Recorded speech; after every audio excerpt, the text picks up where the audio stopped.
नगर में कोई जैन साधु आए हैं और पता नहीं क्यों सभी आज उनके दर्शन को जा रहे हैं। अच्छा, ये तो बहुत ही खुशी की खबर है। तब तो हमें भी चलकर उनके दर्शन करना चाहिए। जरूर वे महापुरुष होंगे। चलो हम सब चलते हैं। राजा के 4 राजमंत्री थे, बलि, बृहस्पति, प्रहलाद और नमुची। ये चारों ही धर्म के कट्टर शत्रु थे। राजा मंत्रियों सहित मुनिराज के पास जाते हैं। राजा ने सब मुनियों को भक्ति पूर्वक नमस्कार किया, पर किसी भी मुनिराज ने आशीर्वाद नहीं दिया। सब ध्यान में ही बैठे रहे। मंत्री बलि, लगता है दिव्य अनुष्ठान के कारण साधुजन निष्प्रिय हैं। हमें यहाँ से चलना चाहिए। मुझे तो सारे मुनि बैल लगे। क्यों मंत्री बृहस्पति? ठीक कहते हो मंत्री बलि, सब के सब नितांत मूर्ख हैं। यही तो कारण है कि सब मौन बैठे हुए हैं। तुम्हारा क्या विचार है मंत्री प्रहलाद? हाँ बृहस्पति, सर्वसाधारण तो यही समझेंगे कि वे आत्म ध्यान कर रहे हैं, बड़े तपस्वी हैं, पर मैं सच कहता हूँ ये सब इनका ढोंग है। अपनी पोल न खुल जाए इसलिए इन लोगों ने मौन रहने का कपट जाल रचा है। अरे मंत्री नमुची, वो सामने से उसी संघ के मुनि आ रहे हैं ना? हाँ हाँ, वही कर्मिक मुनि है। इसका नाम शुद्ध सागर है। देखिए राजन, यह तरुण बैल पेट भरकर आ रहा है। शुद्ध सागर मुनि ने उनके निंदित वचन सुन लिए। उन्हें अपने आचार्य महाराज की आज्ञा मालूम नहीं थी, कारण कि वे आहार के लिए नगर में चले गए थे। उन्हें लगा इन्हें अपनी विद्या का बड़ा अभिमान है, इनके अभिमान को चूर्ण करना चाहिए। तुम किसी की व्यर्थ क्यों बुराई करते हो? यदि तुम में कुछ विद्या हो, आत्मबल हो, तुम मुझसे शास्त्रार्थ करो, फिर तुम्हें जान पड़ेगा कि बैल कौन है। चारों मंत्रियों के साथ शुद्ध सागर मुनिराज का शास्त्रार्थ हुआ। मुनिराज ने अपने शादवाद के बल से बात की बात में चारों मंत्रियों को पराजित कर दिया। शुद्ध सागर मुनिराज ने आचार्य अकंपनाचार्य के पास आकर ज्यों की त्यों घटना सुनाई। ओह, तुमने बहुत बुरा किया। तुमने अपने हाथों से सारे संघ का घात किया। अब तुम्हारे लिए यही आज्ञा है कि तुम वहीं पर जाकर कायोत्सव ध्यान करो। शुद्ध सागर मुनिराज गुरु की आज्ञा पाकर वहीं पर कायोत्सव ध्यान करने लगे। चारों मंत्री पराजित होकर अपने मान भूम का बदला चुकाने का विचार कर मुनि के वध करने के लिए रात्रि में नगर से बाहर आए। शुद्ध सागर मुनिराज को देखते ही उनकी गर्दन काटने के लिए जैसे ही तलवार से उन पर वार करते हैं, वैसे ही मुनिराज के तपस्या के प्रभाव से कुरदेवी ने उन्हें तलवार उठाए हुए ही कील कर दिया। सारे नगर में मंत्रियों की दुष्टता की खबर फैल गई। राजा सहित सारे नगरवासी ये दृश्य देखने पहुंचे। धिक्कार है पापियों, जब तुमने मेरे सामने इन निर्दोष मुनियों की निंदा की थी, तब मैं तुम्हारे विश्वास पर निर्भर रहकर यह समझा था कि यह संभव है, मुनि लोग ऐसे ही हैं। पर आज मुझे तुम्हारी नीचता का ज्ञान हुआ। अब तुम्हारा मुख देखना भी पाप है। तुम मेरे देश की सीमा से अभी के अभी बाहर निकल जाओ। अकंपनाचार्य के आदेश से कुरदेवी ने चारों मंत्रियों को पूर्ववत कर दिया और वे स्वयं उज्जैनी से बिहार कर गए। इधर चारों मंत्री भी हस्तिनापुर पहुंचते हैं, जहां पर राजा पद्म राज्य करते थे।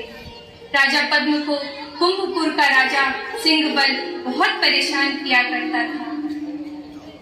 चारों मंत्रियों को राजा के इस कष्ट का पता चला तो सिंहबल को कैदी बनाकर राजा के सम्मुख प्रस्तुत किया।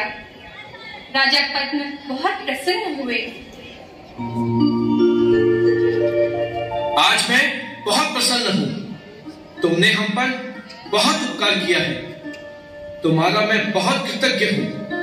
यद्यपि इसका प्रतिफल नहीं दिया जा सकता, तब भी तुम जो कहो उसे मैं तुम्हें देने को तैयार हूँ।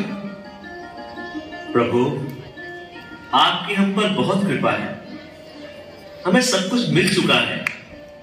उस पर भी आपका आग्रह है तो हम उसे अस्वीकार नहीं कर सकते। अभी हमें कुछ आवश्यकता नहीं है। जब समय होगा तब आपसे मांग लेंगे। इधर आचार्य अकंपनाचार्य भी विहार करते हुए हस्तिनापुर के बगीचे में आकर ठहरे। अकंपनाचार्य के आने का समाचार राजमंत्रियों को मालूम हुआ। उन्हें अपने अपमान की बात याद आ गई। अब समय आ गया है। अपना पुरस्कार मांग लेना चाहिए। पुरस्कार में 7 दिन का राज मांग लेना चाहिए। महाराज के रहते हम बदला नहीं ले सकते, क्योंकि महाराज आचार्य के भक्त हैं। राज हमें मिलने के बाद राजा दखल नहीं दे सकता। कहो मंत्रीवर, कैसे आना हुआ? राजन, क्या आपको याद है कि हमारा एक पुरस्कार आपसे लेना बाकी है? हाँ, बिल्कुल याद है। महाराज, पुरस्कार लेने का सही समय आ गया है। कृपा कर उसे प्रदान कीजिए। आपका बहुत उपकार होगा। आपके उपकार का बदला चुकाना मेरा कर्तव्य है। जो चाहिए सो मांगो। मैं अपनी प्रतिज्ञा पूर्ण करके तुम्हारे ऋण से मुक्त होने का प्रयत्न करूंगा। महाराज, यदि आप वास्तव में हमारा हित चाहते हो तो कृपया कर 7 दिन के लिए अपना राज हमें प्रदान कीजिए। क्या? राजा को किसी बड़े भारी अनर्थ की आशंका हुई, पर अब वे वचनबद्ध हो गए थे। उन्हें राज्य देना ही पड़ा।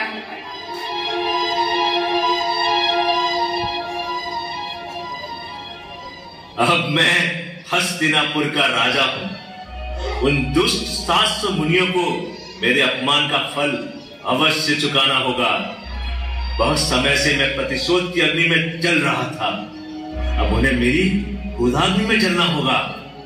मंत्रियों, उन मुनियों को मारने के लिए यज्ञ का बहाना बनाकर षड्यंत्र रचो, ताकि सर्वसाधारण ना समझ सके। मुनियों को बीच में रखकर यज्ञ के लिए बड़ा भारी मंडप तैयार किया गया। चारों ओर काष्ठ ही काष्ठ लगवा दिए गए। अग्नि जला दी गई। हजारों पशुओं की आहुति दी गई। वेदों के जानकारों द्वारा वेद ध्वनि से यज्ञ मंडप गूंजने लगा। मुनियों पर बड़ा भारी उत्सर्ग हुआ, परंतु उन शांति की मूर्तियों ने इसे अपने कर्मों का फल समझकर बड़ी धीरता के साथ सहना आरंभ किया।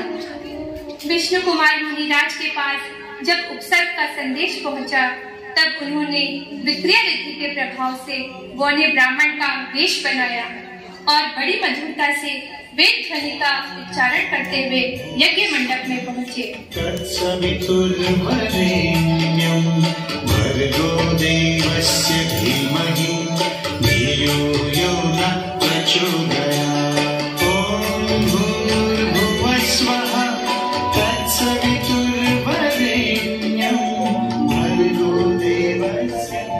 अरे, इतना सुंदर वेदों का उच्चारण! मैं आप पर मुग्ध हो गया। महाराज, आपने पधार कर मेरे यज्ञ की शोभा बढ़ा दी। मैं बहुत खुश हुआ।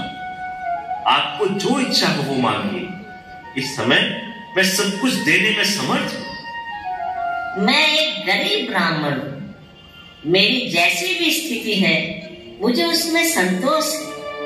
मुझे धन दौलत की कोई आवश्यकता नहीं है, पर जब आपका इतना आग्रह है तो मैं आपको असंतुष्ट भी नहीं करना चाहता। मुझे केवल 3 पैर पृथ्वी की आवश्यकता है। यदि आप कृपया करके उतनी भूमि मुझे प्रदान कर देंगे तो मैं उसमें टूटी फूटी झोपड़ी बनाकर रह सकूंगा। आपने तो कुछ नहीं मांगा।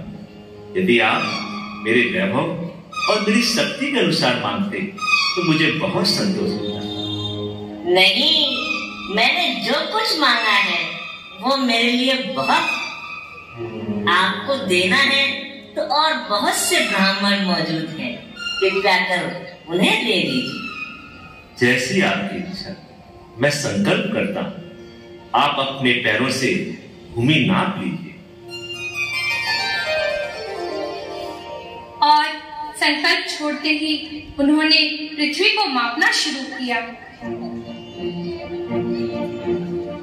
अपनी विक्रिया से पहला पांव तो उन्होंने सुमेरु पर्वत पर रखा।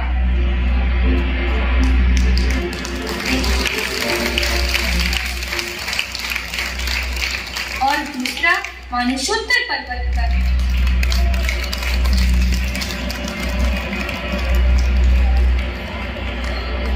तीसरा पांव रखने को जगह ही नहीं थी।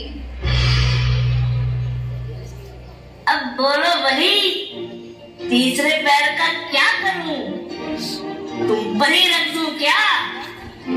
प्रभु क्षमा कीजिए, प्रभु क्षमा कीजिए। ये सब दुष्कर्म हम पापियों का है प्रभु। हमसे घोर अपराध हुआ है, घोर अपराध। हमें आत्मबोध हो गया है। अब हम सच्चे श्रावक की तरह जीवन यापन करेंगे। हम सब मिथ्या मत छोड़कर अहिंसामयी पवित्र जिन शासन के उपासक बनेंगे। क्षमा करें प्रभु, क्षमा करें, क्षमा करें, क्षमा करें प्रभु। नमोस्तु गुरुदेव। आपने 700 मुनियों का उपसर्ग दूर करने के लिए विक्रिया रीति का सहारा लिया। आपका वात्सल्य भाव अत्यंत ही पूजनीय है।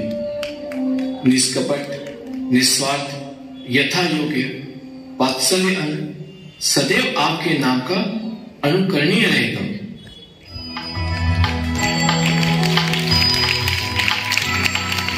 सात शतक मुनि पर हुआ बल का क्रूर प्रयास।